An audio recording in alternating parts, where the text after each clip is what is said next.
L'école fonctionne à la manière d'un organisme. Sa membrane, qui constitue son identité, regroupe différents organes cohabitant en interdépendance au sein de l'organisme, alias l'école. Il représente l'administration, les 6 pôles de l'école que sont le design, l'hôtellerie, le verre, l'industrie, la science et l'économie-gestion, le restaurant de l'école, le CDI, le CIO, la vie scolaire et l'infirmerie.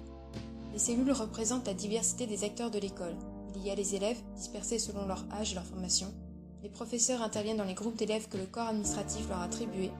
D'autres s'occupent des services annexes comme les bibliothécaires du CDI, les conseillers du CIO, les intervenants pédagogiques externes, les cuisiniers du restaurant, les surveillants de la vie scolaire qui veillent au bon comportement des élèves dans les espaces communs, les agents d'entretien et de sécurité qui prennent soin de l'école dans son ensemble, et enfin, l'infirmière qui soigne tout type de cellules. Les 6 pôles, principaux organes de l'école, exercent un degré d'influence variable entre eux qui dépend de leur proximité géographique ou des partenariats mis en place.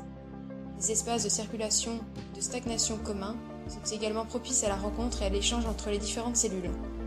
Les canaux de communication entre les différents milieux cellulaires dépendent de l'organisation générale de l'organisme. Ils sont initialement tous directs, c'est-à-dire que n'importe quelle cellule a accès à une autre cellule.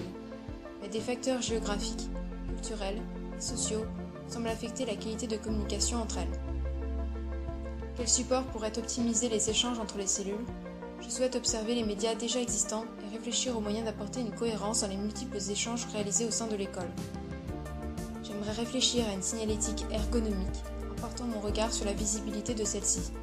Doit-elle être un langage universel, déshabillé de repères culturels, ou doit-elle s'approprier le vocabulaire propre à chaque type de population? Comment évolue la perception de la signalétique dans l'espace? De quelle manière nous sensibilise-t-elle? Nos sens agissent à la manière de capteurs et sont un canal direct pour la transmission d'informations. Nous pouvons entendre, sentir, goûter, voir et toucher ce qui nous entoure.